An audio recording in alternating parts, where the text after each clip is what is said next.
Bonjour à tous. Je suis effectivement professeure à l'Université Lyon 2, mais avant j'étais à Grenoble.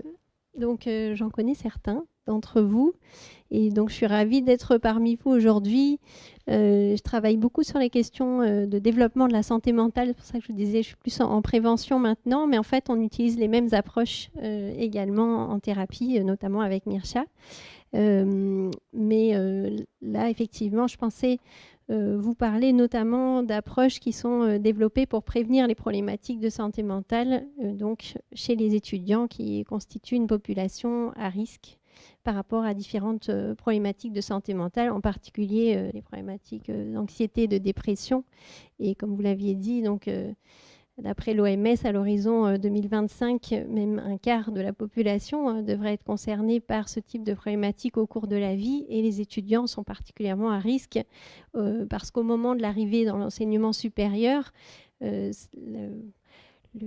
nouvelles tâches, nouvelles fonctions, changements d'endroit font que c'est très compliqué pour eux de gérer tout ça.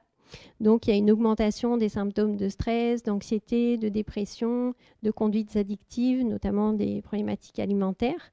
Et aujourd'hui, près d'un tiers des étudiants souffrent de détresse psychologique. Donc, c'est inquiétant, non seulement pour la santé mentale, mais pour la réussite universitaire, bien sûr. D'où l'importance aujourd'hui de pouvoir proposer des interventions de promotion de la santé mentale pour renforcer un certain nombre de ressources psychologiques et notamment développer des compétences psychosociales et plus de soutien social, puisque un des facteurs de risque, c'est le sentiment d'isolement social.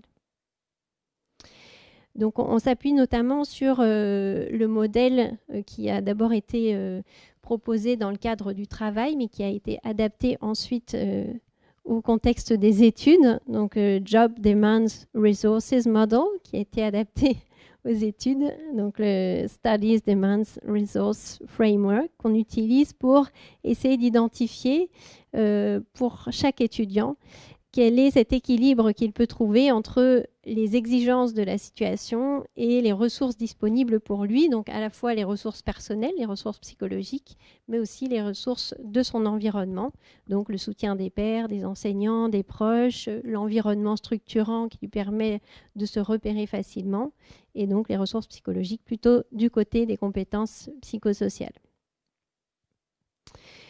Donc les étudiants sont une population particulièrement vulnérables comparativement aux pairs de même âge qui ne sont pas étudiants, donc qui sont déjà sur le marché du travail. Ils sont davantage touchés par le stress, la détresse psychologique, les addictions, les problèmes de sommeil comparativement aux personnes de même âge dans la même société mais qui ne sont pas étudiants. C'est une population aussi qui a été particulièrement fragilisée par la crise sanitaire. Donc avec 60% après le Covid qui présentent des signes de détresse psychologique, 23% avec des symptômes de dépression, 37% avec des symptômes d'anxiété et la moitié, plus de la moitié qui présentent un sentiment de solitude, donc d'isolement social, sachant que pendant cette crise sanitaire où il y a eu cette augmentation forte des problèmes de santé mentale chez les étudiants, très peu sont allés consulter. Seulement 6% des étudiants en difficulté sont allés consulter. Donc, on sait que c'est une population qui ne va pas aller tellement voir les professionnels, qui ne va pas tellement suivre des ateliers en collectif, mais par contre qui peuvent être plus intéressés par des outils qui seraient proposés sous forme d'appli ou en ligne, et donc on y reviendra aussi par la suite dans cette présentation. Donc pour promouvoir la santé mentale des étudiants, on va travailler à la fois sur le renforcement de ressources psychologiques et sur le développement du lien social, donc c'est les deux aspects sur lesquels nous on travaille. Et après, bien sûr, travailler aussi sur l'environnement. Donc ça, c'est un autre travail qu'on fait, donc, qu'on fait beaucoup avec les enseignants, plutôt dans les établissements scolaires, mais qu'il faudrait faire aussi avec les enseignants à l'université et plus globalement avec les équipes professionnelles dans les universités pour offrir un cadre structurant et soutenant. Donc en termes de développement des ressources psychologiques, on s'intéresse de plus en plus en France à la question des compétences psychosociales. Vous avez certainement entendu aussi très récemment avec les annonces du ministre de l'Éducation nationale alors qu'il a appelé cours d'empathie, mais en fait, plus globalement, ça concerne le développement des compétences psychosociales, puisque l'empathie seule ne serait pas la dimension la plus utile à développer, on pourrait y revenir. Ces compétences, donc moi je travaille depuis plus de 20 ans là-dessus, notamment avec Santé publique France, puisqu'elles sont reconnues par l'Organisation mondiale de la santé comme des facteurs protecteurs clés qui permettent aux personnes de s'adapter aux situations qu'elles rencontrent au cours de la vie, surmonter les obstacles et pouvoir du coup avancer en direction de ce qui est important, ce qui compte pour elles, tout en coopérant avec les autres. Donc il y a à la fois cette dimension de pouvoir progresser, avancer dans la vie, mais aussi la qualité des relations qui est un élément clé dans le développement des compétences psychosociales. Donc, il y a un référentiel de Santé publique France qui est accessible donc, sur le site de Santé publique France où on a répertorié toutes les compétences psychosociales pour lesquelles il y avait eu des recherches en psychologie et qui représentent effectivement des facteurs protecteurs en termes de santé mentale. Donc là, je vous ai mis la liste, mais ce qu'il faut retenir, c'est les 3 grandes catégories. Donc il y a à la fois des compétences psychosociales d'ordre cognitif, avec notamment la capacité de résolution de problèmes, la connaissance de soi, l'identification de ses compétences, de ses ressources, de ses valeurs, la capacité à prendre des décisions. Donc tous les aspects plus compétences psychosociales cognitives. Ensuite, il y a toutes les compétences psychosociales d'ordre émotionnel, donc la capacité à identifier ses émotions, les nommer, les exprimer, les comprendre et pouvoir réguler les émotions, ce qui est la compétence la plus importante en prévention des problématiques de santé mentale. Et les compétences d'ordre social, donc avec la capacité de communication constructive, d'écoute, d'empathie, de coopération, la résolution de conflits, donc au niveau des relations, la capacité à s'affirmer, donc qui rejoignent beaucoup aussi des pratiques qu'on utilise depuis longtemps dans les thérapies cognitives et comportementales. Alors pourquoi développer les compétences psychosociales ? On a aujourd'hui donc un recul d'une vingtaine d'années sur les recherches qui proposent des ateliers de développement des compétences psychosociales, essentiellement en contexte scolaire, hein, plus que chez les adultes, avec notamment un certain nombre de méta-analyses. Hein. La première, la plus importante au départ, était celle de Durlac, donc en 2011, qui portait sur plus de 270 000 élèves. Et puis, il y en a une qui vient de sortir cette année sur plus de 575 000 élèves.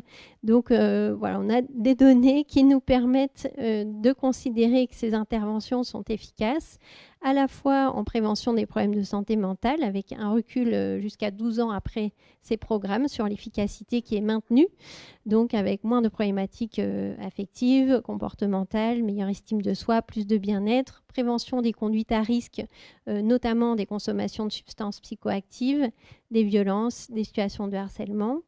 Une meilleure réussite éducative, hein, puisque du coup ces compétences vont permettre une plus grande disponibilité mentale pour pouvoir s'engager dans les apprentissages, maintenir la persévérance dans les apprentissages malgré les difficultés qu'on peut rencontrer. Donc à la sortie, de meilleurs diplômes, une meilleure insertion sociale et professionnelle, et tout au long de ce développement, donc de meilleures relations à la fois avec les pairs, avec les adultes, y compris dans la famille. Donc les programmes qu'on fait à l'école ont aussi une influence sur la qualité des relations au sein de la famille.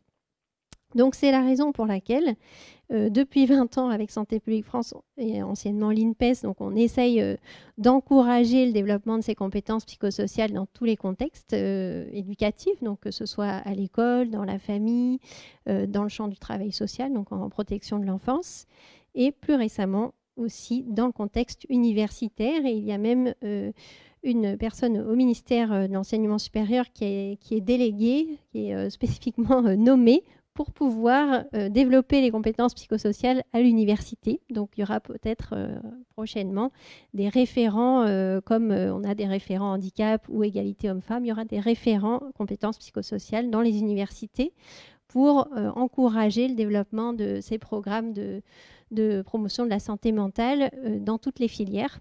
Donc bien sûr les filières de santé en priorité, santé, psycho, travail social, mais en fait l'idée c'est que en développant ces compétences, c'est utile pour tous les étudiants, quelle que soit leur filière et quel que soit leur métier futur. ça va être des compétences très utiles et qui sont de plus en plus recherchées. Alors, dans le monde du travail, on parle de soft skills, on n'utilise pas les mêmes terminologies, mais en fait, c'est ça qui est recherché aujourd'hui. C'est des personnes qui vont être capables de travailler en équipe de manière constructive, de pouvoir proposer des solutions innovantes, de pouvoir s'adapter à des situations très changeantes. Et donc, voilà, c'est des profils nouveaux qui sont recherchés aujourd'hui et donc ces compétences ont tout intérêt à être développées dans les filières en termes de compétences professionnelles.